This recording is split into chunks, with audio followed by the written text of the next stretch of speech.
Penemu mobil Toyota adalah Keiichiro Toyoda, tapi ayahnya yaitu Sakichi Toyoda memiliki peran yang penting dalam hidup dan cerita penemuan mobil asal Jepang itu. Ayah Sakichi adalah seorang tukang kayu, sementara ibunya adalah penenun baju. Ibunya melakukan pekerjaan itu untuk menambah pemasukan keuangan keluarga. Saat Sakichi muda, revolusi industri sedang membuncah di negara barat. Jepang harus juga ikut serta memulai era industrinya atau akan berakhir sebagai negara pengimpor dan jadi bangsa yang tertinggal. Saat pemerintah Jepang mengharapkan lahirnya para penemu, tidak ada yang merespon lebih cepat dari Sakichi. Pada saat itu Sakichi yang masih berusia 20 tahunan melihat ibunya yang begitu kesusahan saat sedang menenun baju. Keringat mengucur dari pelipisnya. Sesekali jari ibunya sampai tertusuk jarum. Tidak hanya itu, pesanan yang diterima lambat sekali terselesaikan. Sakichi berpikir bagaimana cara membuat sebuah mesin yang bisa membantu pekerjaan ibunya menjadi lebih ringan dan cepat. Ia pun bekerja keras siang dan malam, mencoba, gagal, mencoba dan mencoba terus, mengutak-atik, hingga pada tahun 1891, saat usianya 24 tahun, Sakichi berhasil menemukan mesin tenun meskipun masih dioperasikan secara manual. Ia lalu mendaftarkan penemuannya tersebut dan mendapatkan hak paten pertamanya untuk mesin tenun kayu yang dioperasikan secara manual. Ia mendirikan pabrik dan dengan mesin itu, banyak sekali pekerjaan yang bisa diselesaikan dengan bagus dan cepat. Tak berhenti di situ, Sakichi terus memperbaiki sistem mesin tenun manualnya, sehingga 3 tahun kemudian lewat proses yang melelahkan, mesin itu bisa dioperasikan secara otomatis dan menjadi mesin tenun otomatis pertama di Jepang. Pada tahun 1910 terjadi kelesuan ekonomi di Jepang. Imbasnya, daya beli masyarakat menurun drastis, tidak ada pesanan, dan hasil produksi tenun tidak dapat terjual. Perusahaan Sakichi rugi besar, sampai kemudian ia kehilangan pabrik, karyawan, dan paten dari berbagai banyak penemuan yang telah ia hasilkan. Bingung dengan masa depannya, Sakichi pergi ke Amerika. Di sana, ia melihat sesuatu yang sangat mengagumkan. Teknologinya maju luar biasa. Semua pekerjaan industri dikerjakan oleh mesin.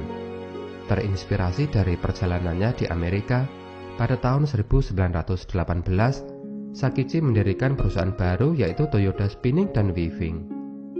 Tapi pada tahun 1929, Sakichi menjual hak mesin tenun full otomatisnya sebesar 1 juta yen kepada Platt Brothers & Co dari Inggris. Hasil penjualan itu diberikan kepada anaknya yaitu Keiichiro, namun dengan satu persyaratan, bahwa semua uang itu digunakan sebagai dana penelitian untuk membuat mobil. Karena sesungguhnya saat mengunjungi Amerika beberapa tahun yang lalu, Sakichi sangat terpukau dengan banyaknya mobil yang berlalu lalang di jalanan kota-kota besar mereka. Dan ia berharap di Jepang juga akan segera bisa seperti itu. Keiichiro, anak dari Sakichi, menerima syarat dari ayahnya itu, karena ia pun juga sangat senang menyukai dunia otomotif. Keiichiro berangkat ke Amerika seperti yang pernah dilakukan oleh ayahnya beberapa tahun sebelumnya. Ia melihat sendiri pabrik pembuatan mobil yang luar biasa. Ia juga pergi ke Eropa untuk memperkaya wawasannya mengenai cara kerja mesin dengan bahan bakar bensin itu. Dia kembali ke Jepang pada tahun 1930 dan mulai mempraktekkan pengerjaan produksi mobil. Tapi ada hal yang menyedihkan. Sebelum mimpinya terwujud, pada bulan Oktober di tahun itu, ayahnya atau Sakichi Toyoda meninggal dunia. Keiichiro sangat bersedih, tapi ia memiliki misi besar untuk memenuhi janji kepada ayahnya untuk dapat membuat mobil. Pada tahun 1933, Keiichiro meyakinkan orang-orang di sekitarnya untuk membuat divisi mobil pada perusahaan mesin tenun ayahnya. Keiichiro lalu bersama kawan-kawannya mulai membongkar mobil Amerika untuk memahami setiap komponen, satu demi satu. Pada waktu itu terdapat banyak sekali tantangan dan hambatan yang terjadi, karena teknologi dan industri pembuatan otomotif belum ada di Jepang. Mereka ketika kebingungan, ia terpaksa harus mencari tahu sendiri. Tapi hal itu tidak menyurutkan niat Kiichiro untuk mengejar mimpinya. Ia melakukan pekerjaan yang sangat sulit itu dengan penuh gairah dan perjuangan. Setahun kemudian, pada tahun 1934, mereka telah berhasil menciptakan mesin mobil pertamanya. Dan pada tahun 1935, setahun kemudian, setelah melewati banyak rintangan dan perjuangan, akhirnya mobil pertama mereka dapat diselesaikan, model A1. Mimpi menciptakan mobil pada akhirnya menjadi kenyataan. Tugas selanjutnya adalah bagaimana cara membuat mobil dalam skala yang besar dan membuatnya banyak ada di jalan-jalan di kota Jepang. Pada tahun itu, perusahaan merubah nama Toyota menjadi Toyota seperti sekarang ini. Alasannya, selain lebih enak didengar, kata Toyota ditulis dengan 8 kali goresan. Angka yang dipercaya oleh orang Jepang membawa keberuntungan dan kemakmuran. Pada tahun 1937, divisi mobil Toyota menjadi Toyota Motor Corporation. Pada awalnya, kendaraan Toyota itu sering rusak, membuat pembelinya kecewa karena mogok dan jadi terlantar di jalan. Bisa ngebayangin kan, pada masa itu bengkel belum banyak ada, terus mobil nggak bisa di-starter. Tentu pelanggan bakalan marah-marah, aktivitasnya terganggu. Tapi Kiichiro adalah orang yang bertanggung jawab. Mengetahui hal itu, ia langsung turun tangan. Ia mendatangi dan memperbaiki sendiri kendaraan itu. Dia membawa bagian yang bermasalah ke kantor untuk dianalisa di mana letak permasalahannya, lalu membuat perbaikan. Dengan filosofinya yaitu mengutamakan konsumen dan genshi genbutsu, yang artinya pergi dan lihatlah sendiri, untuk memahami apa yang terjadi. Kiichiro dan timnya itu sangat bersungguh-sungguh meningkatkan mutu dari kendaraan mereka. Kiichiro selalu berpesan kepada timnya untuk selalu mengutamakan para pelanggan, buat mereka untung. Mungkin di awal membuat perusahaan rugi karena menanggung biaya perbaikan yang tidak sedikit. Tapi itu kan sudah tugas perusahaan. Ketika membuat mobil dan menjualnya kepada mereka, tentunya yang harus diberikannya adalah sebuah mobil yang sangat berkualitas. Karena saat pelanggan puas, perusahaan akan mendapat keuntungan. Kiichiro juga memperkenalkan sistem just in time atau tepat waktu. Sehingga dengan sistem itu, biaya produksi pembuatan mobil dapat menjadi lebih efektif dan efisien. Sistem tersebut kemudian bernama Toyota Production System, dan bersama dengan Kaizen menjadi simbol cara membuat mobil Toyota. Kaizen sendiri sangat terkenal dalam sistem Toyota. Kai artinya berubah, dan Zen itu sendiri memiliki arti baik.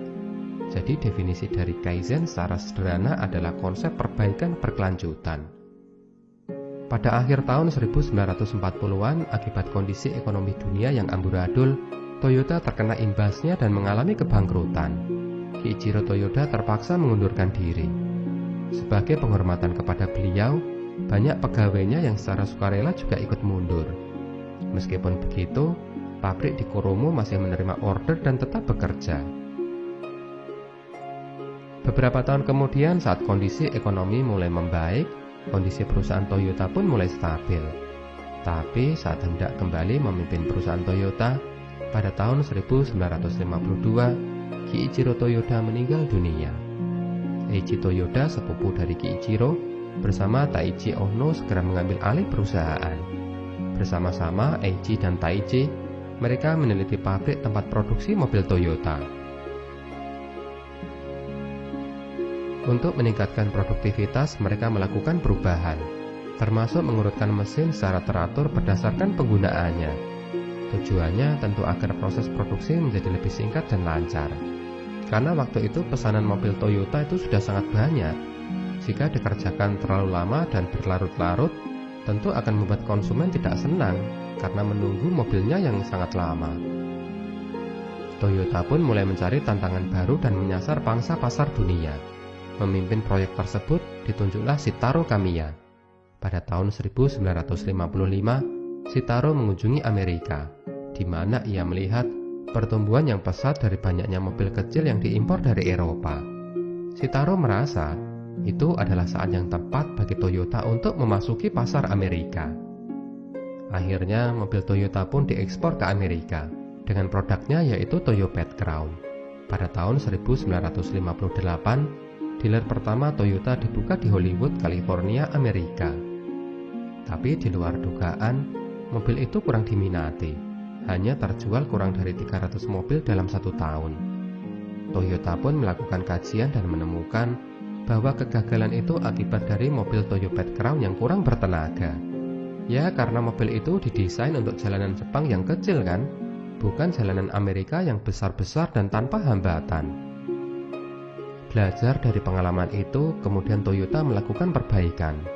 Dan kali ini, Shiichiro Toyoda, anak tertua dari Kiichiro Toyoda, ditugasi untuk mengawasi kualitas produksi mobil dari Toyota. Dimulai dari Shiichiro inilah, Toyota menerapkan total quality control, yaitu pengawasan produksi mobil secara menyeluruh. Tidak boleh ada satu jengkal pun kesalahan dalam produksi.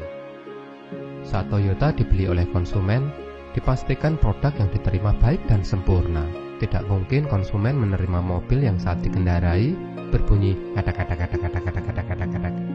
Saat dicek ternyata bautnya kendor. Atau saat ia mau nutup pintu ternyata nggak bisa kenceng akibat daunnya dipasang mingsel. Atau pas saat hujan deras pas kaca mau ditutup, tiba-tiba melorot akibat lupa dipasang karet penahan.